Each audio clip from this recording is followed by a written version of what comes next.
നമുക്കറിയാം കോൺഗ്രസിനും Rahul ഗാന്ധിക്കും B J പിയും നരേന്ദ്രമോദിയൊക്കെ ദേശീയതയുടെ ക്ലാസ് എടുക്കാറുണ്ട്. പക്ഷേ തിരിച്ച് രാഹുൽ ഗാന്ധി കഴിഞ്ഞ ദിവസം പാർലമെന്റിലെ ഒരു ഗംഭീരമായിട്ടുള്ള ചില ചോദ്യങ്ങളും പരാമർശങ്ങളൊക്കെ ഉന്നയിക്കുമ്പോൾ അതിൽ വല്ലാത്ത രീതിയിലുള്ള അസ്വസ്ഥത പ്രകടിപ്പിക്കുകയാണ് B J P, Rajnath Singh, മോദിയൊക്കെ. 2020 സംഭവിച്ച ഇന്ത്യയുടെ അതിർത്തി ചൈന കയ്യേറിയിട്ടുണ്ടായിരുന്നു ഗാൽവാനിൽ. ഇതുമായി ബന്ധപ്പെട്ടുള്ള പരാമർശമായിരുന്നു രാഹുൽ ഗാന്ധി നടത്തിയത്. അതായത് മുൻ ആർമി ചീഫായിട്ടുള്ള എം നരവനെ അദ്ദേഹത്തിന്റെ പ്രസിദ്ധീകരിച്ചിട്ടില്ലാത്ത ഓർമ്മക്കുറിപ്പിൽ അതൊക്കെ സൂചിപ്പിച്ചുകൊണ്ടായിരുന്നു രാഹുൽ ഗാന്ധി പറഞ്ഞത്.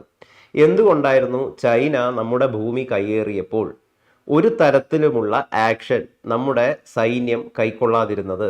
എവിടെയായിരുന്നു അന്ന് മോദിയൊക്കെ? 56 ഇഞ്ചൊക്കെയുള്ള നെഞ്ചകം എന്തുകൊണ്ട് ആ സമയത്ത് ഭയപ്പെട്ടു എന്നാണ് രാഹുൽ ഗാന്ധി കൃത്യമായിട്ട് ബി ജെ പിയോട് ചോദിക്കുന്നത്. പക്ഷെ മറുപടി പറയാൻ തയ്യാറാവുന്നില്ല. എന്തിനാണ് യഥാർത്ഥത്തിൽ ബി ജെ പി ഇതിൽ അസ്വസ്ഥത പ്രകടിപ്പിക്കുന്നത്? ഇതില് ചില അർത്ഥസത്യങ്ങളുമുണ്ട്, പിന്നെ ചില കള്ളങ്ങളും അല്ലെങ്കിൽ മിസ്ഇന്റർപ്രിട്ടേഷൻസ്, ദുർവ്യാഖ്യാനങ്ങളുമുണ്ട്. അപ്പോൾ നമുക്ക് ഈ സംഭവം ഈ 2020 ഇന്ത്യ ചൈന അതിർത്തിയിൽ ലൈൻ ഓഫ് ആക്ച്വൽ കൺട്രോളിൽ നടന്ന സംഭവങ്ങൾ എന്തായിരുന്നു എന്ന് ആദ്യം ഒന്ന് പറയാം. അതിനു മുമ്പ് മോദിയുടെ ഭാഗത്ത് എന്ത് തെറ്റാണ് മോദി ചെയ്തത് എന്ന് അങ്ങനെയുള്ള ഒരു വ്യാഖ്യാനം എന്തുകൊണ്ട് വരുന്നു എന്നും പറയാം. ഇതിനകത്തിൽ യഥാർത്ഥത്തിൽ ജനറൽ നരവനെ എന്ന് പറയുന്ന ഇന്ത്യയുടെ അന്നത്തെ സൈനിക മേധാവി, എൻ്റെ വളരെ വ്യക്തമായ അഭിപ്രായം, ഇതിൽ അദ്ദേഹമാണ് തെറ്റ് ചെയ്തിരിക്കുന്നത്. കാരണം ഈ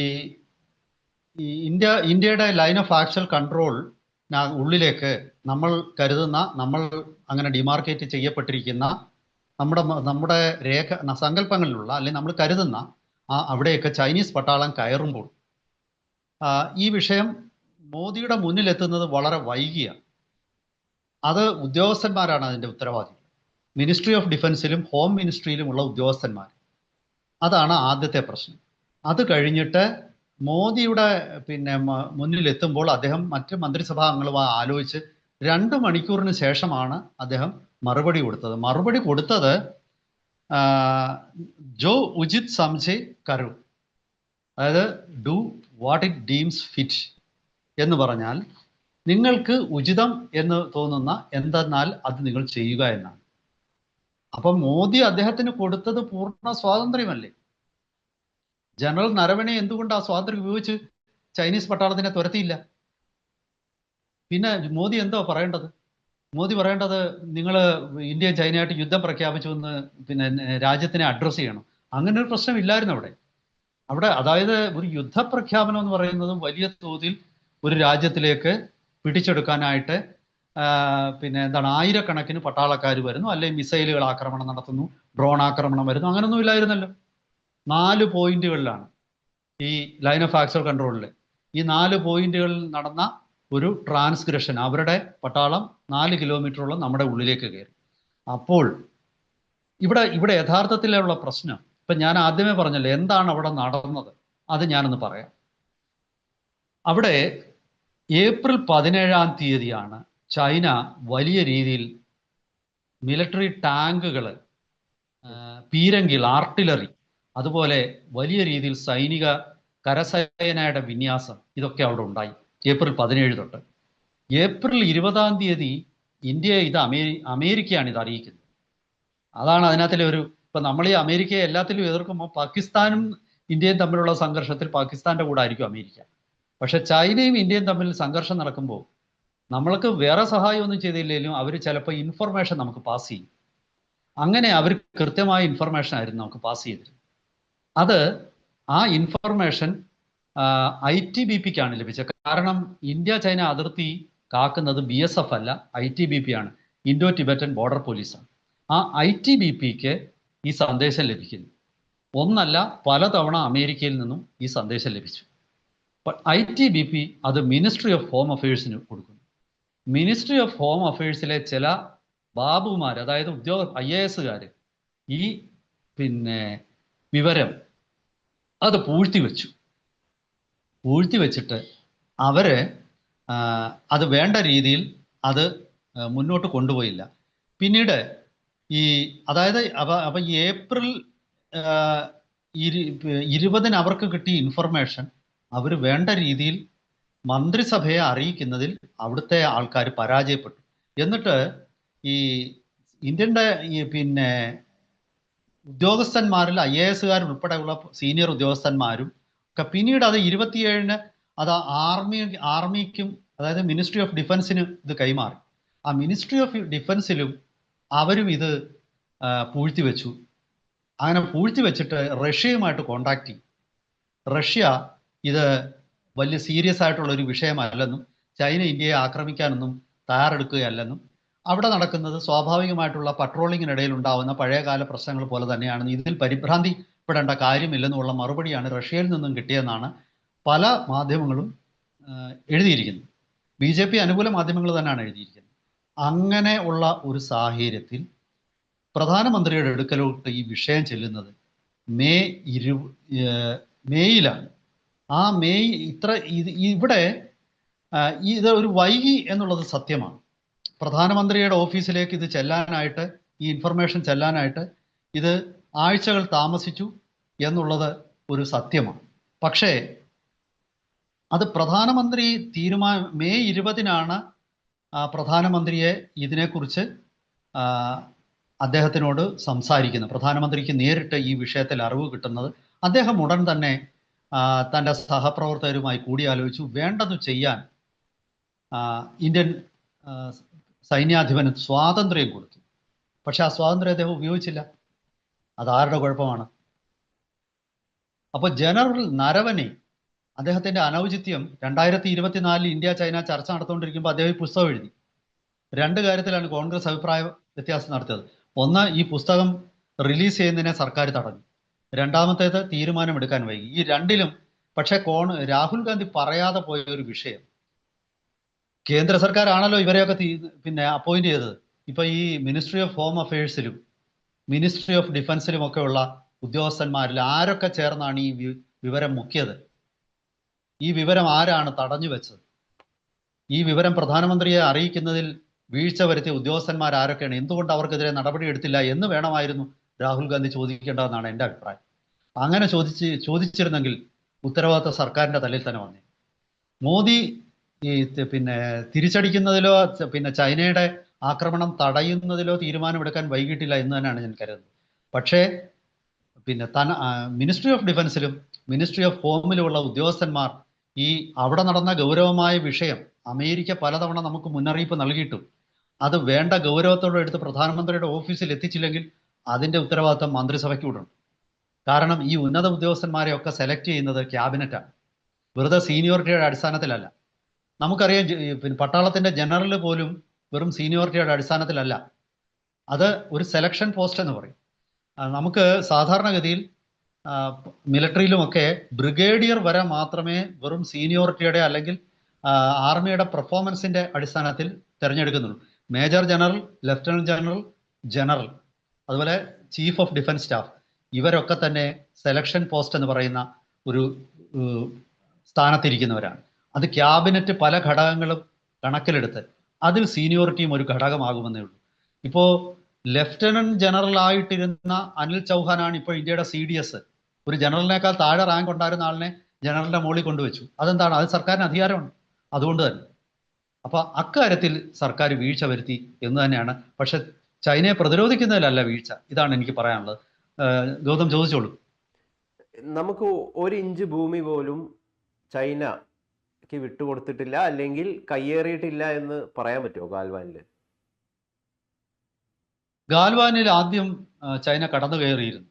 പിന്നീട് ചൈനക്കെതിരെ നമ്മൾ മെയ്യിൽ, ഞാൻ പറഞ്ഞല്ലോ, മെയ് 20-ന് ശേഷം ചൈനക്കെതിരെ ഇന്ത്യ നീക്കം നടത്തി. ഈ ജനറൽ നരവനെ തന്നെ പിന്നീട് ജനറലായിട്ടിരിക്കുമ്പോൾ നോർത്തേൺ കമാൻഡിൻ്റെ commander in chief lieutenant general Joshi അദ്ദേഹം സൈന്യത്തിന് പ്രതിരോധിക്കാൻ ഉത്തരവ് കൊടുത്തു. അങ്ങനെ അവിടെ ഒരു സംഘർഷമുണ്ടായി. ആ സംഘർഷത്തിൽ 90 ഇന്ത്യൻ പട്ടാളക്കാർക്കും 140 ചൈനീസ് പട്ടാളക്കാർക്കും പരിക്കേറ്റു. ഇതിനൊക്കെ റെക്കോർഡുകളുണ്ട്. പിന്നീടാണ് മെയ് 27-ന് സമാധാന ചർച്ച തുടങ്ങിയത്. ഞാൻ മനസ്സിലാക്കുന്നത് അന്ന് കുറച്ചു നാളത്തേക്ക് ചൈന കയറിയ സ്ഥലത്ത് തന്നെ അവർ തമ്പടിച്ചിരുന്നു. പക്ഷേ പിന്നീട് ഘട്ടം ഘട്ടമായിട്ട് അവർ മാറി. ഇപ്പോൾ ഏതാണ്ട് പൂർണ്ണമായിട്ട് മാറിയെന്നാണ് വാർത്തകളിൽ നിന്ന് ഞാൻ മനസ്സിലാക്കുന്നത്. ഇതില് ഏതാണ്ട് പൂർണ്ണമായിട്ട് ഈ മാറി. ഈ നരവന്നയുടെ ഈ പുസ്തകം ഇത് എന്തുകൊണ്ടാണ് ഇതിൽ പരാമർശിക്കുന്ന കാര്യങ്ങൾ വായിക്കാൻ പാടില്ല, അല്ല ഇതിപ്പോഴും അൺപബ്ലിഷ്ഡ് ആണ്, എന്തിനാണ് അതിലെന്താണ് അപകട സൂചകമായിട്ടുള്ള എന്താണുള്ളത് ആ പുസ്തകത്തിൽ? അല്ല, ഇപ്പൊ പാർലമെന്റിലെ ഉള്ള പ്രശ്നം എന്ന് പറയുന്നത് വായിക്കാൻ പാടില്ല എന്നുള്ളതല്ല. പാർലമെന്റിലുള്ള പ്രശ്നം പ്രസിദ്ധീകരിക്കാത്ത ഒരു പുസ്തകം, അതിൽ നിന്നാണെന്ന് പറഞ്ഞ് പ്രതിപക്ഷ നേതാവ് കുറച്ച് ഭാഗങ്ങൾ ലോക്സഭയിൽ വായിക്കുന്നു. അപ്പോൾ അത് ആ പുസ്തകത്തിലെ തന്നെയാണെന്നുള്ള എന്താ ഉറപ്പ്? കാരണം ആരും പുസ്തകം കണ്ടിട്ടില്ലല്ലോ. കണ്ടിട്ടുണ്ടോ? ഇപ്പൊ ഗൗതം എന്നോട് പറയുന്നു ഇതുവരെ പ്രസിദ്ധീകരിക്കാത്ത ഒരു പുസ്തകത്തിൽ ഇങ്ങനെയൊക്കെ ഉണ്ടെന്ന് പറഞ്ഞ് ഗൗതം ഈ ചർച്ചക്കിടയിൽ എന്നോട് കുറച്ച് കാര്യം പറയും. ഞാൻ മറുപടി പറയാൻ ബാധ്യസ്ഥനാണ്.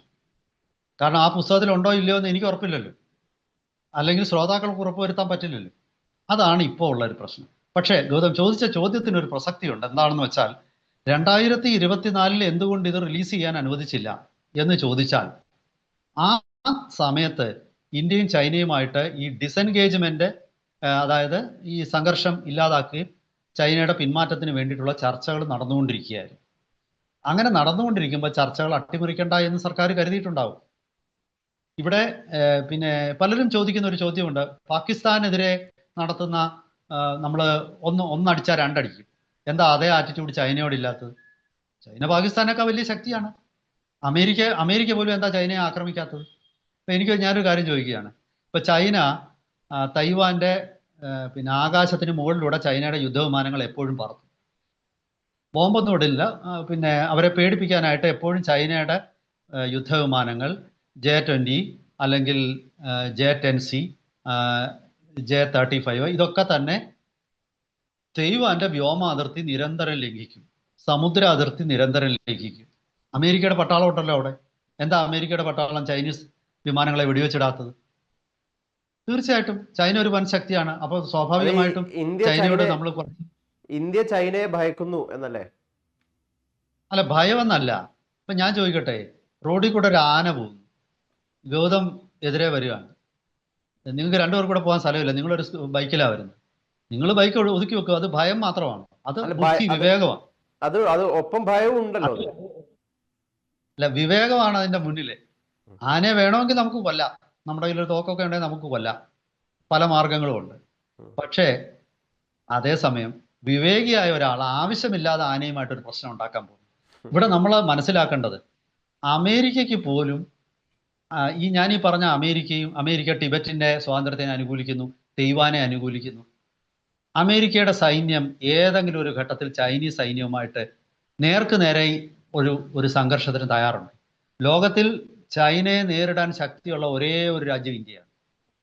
അത് ഞാൻ വളരെ ആധികാരികമായിട്ട് പറയുകയാണ്. അതായത് ഞാനിപ്പം മോദിയുടെ വലിയ ഭക്തനും ഒന്നുമല്ല, പക്ഷേ എന്നിരുന്നാലും ഞാൻ പറയും, മോദി ഇവിടെ കാണിച്ചത് ബുദ്ധിയാണ്. ആ ബുദ്ധിയില്ലാതെ ഒരു ഭരണാധികാരി പ്രവർത്തിക്കരുത്. കാരണം വെറുതെ പിന്നെ ഒരു വലിയ സംഘർഷം ഉണ്ടാക്കി ഇന്ത്യയുടെ പുരോഗതിയും ചൈനയുടെ പുരോഗതിയും തടസ്സപ്പെടുത്തണ്ട.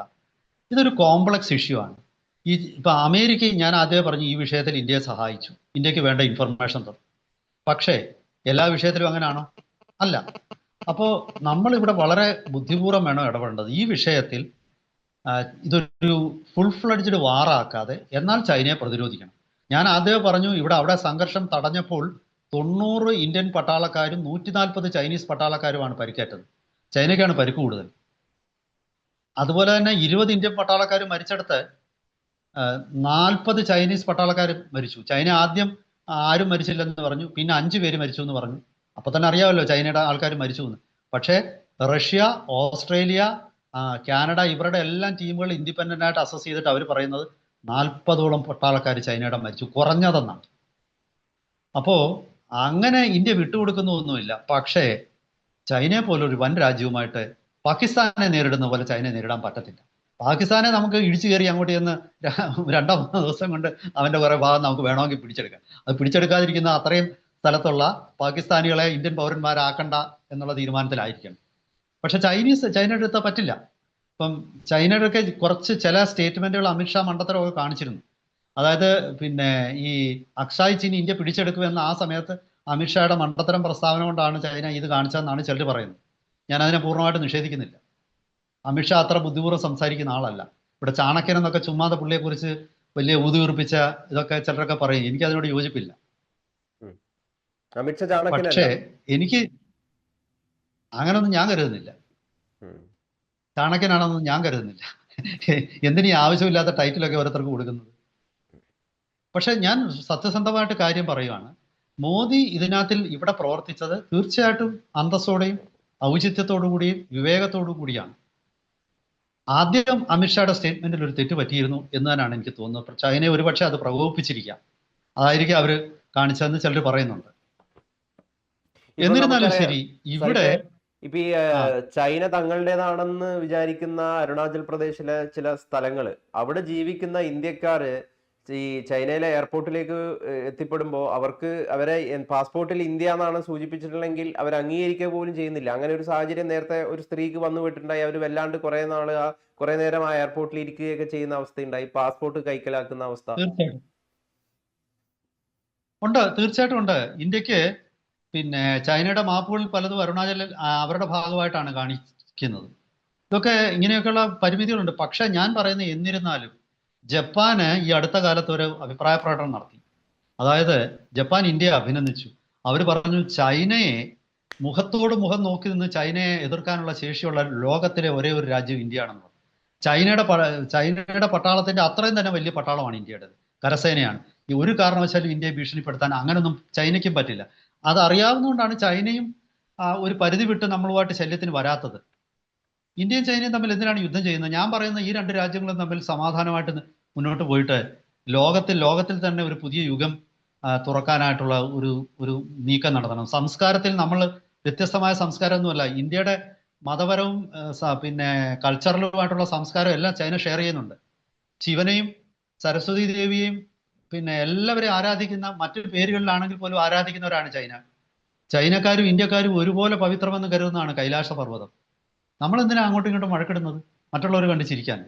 ലോകത്തിലെ ഏറ്റവും വലിയ കരുത്തുള്ള രണ്ട് രാജ്യങ്ങളുമായിട്ട് ഇന്ത്യയും ചൈനയും മാറണമെന്നാണ് ഞാൻ വ്യക്തിപരമായിട്ട് ആഗ്രഹിക്കുന്നത്. പക്ഷേ ഈ വിവാദത്തിൽ മോദിയെ കുറ്റപ്പെടുത്തുന്നതിൽ അർത്ഥമുണ്ടെന്ന് എനിക്ക് തോന്നുന്നില്ല. ഇവിടെ തെറ്റ് ചെയ്ത് യഥാർത്ഥത്തിൽ ജനറൽ നരവണെയാണ്. അങ്ങേരിരിക്കുന്ന പോസ്റ്റിന്റെ മഹത്വം അറിയാൻ വയ്യായിരുന്നു. പ്രവർത്തിക്കാനുള്ള സ്വാതന്ത്ര്യം കൊടുത്തിട്ട് പ്രവർത്തിക്കണമായിരുന്നു.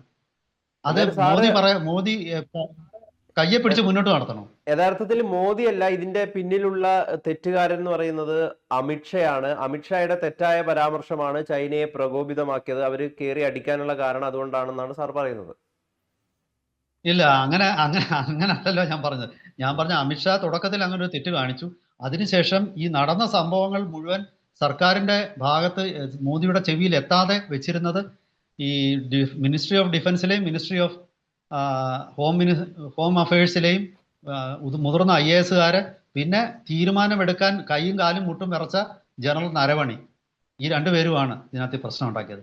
Northern commander in chief lieutenant general Joshi കൃത്യമായിട്ട് പ്രവർത്തിച്ചു. പിന്നീട് ജനറൽ നരവണയ്ക്ക് ഇങ്ങനെ ഒരു പുസ്തകം എഴുതാനുള്ള അവകാശം ഇല്ല എന്നാണ് ഞാൻ വിശ്വസിക്കുന്നത്. കാരണം അദ്ദേഹത്തിന് പ്രവർത്തിക്കാനുള്ള സ്വാതന്ത്ര്യം കൊടുത്തിട്ട് അത് പിന്നെ ഉപയോഗിക്കാൻ കഴിഞ്ഞില്ലെങ്കിൽ എറിയാൻ അറിയാവുന്നവന്റെ കയ്യിൽ കൊഴു കൊടുക്കണം, എങ്കിലേ കാര്യമുള്ളൂ.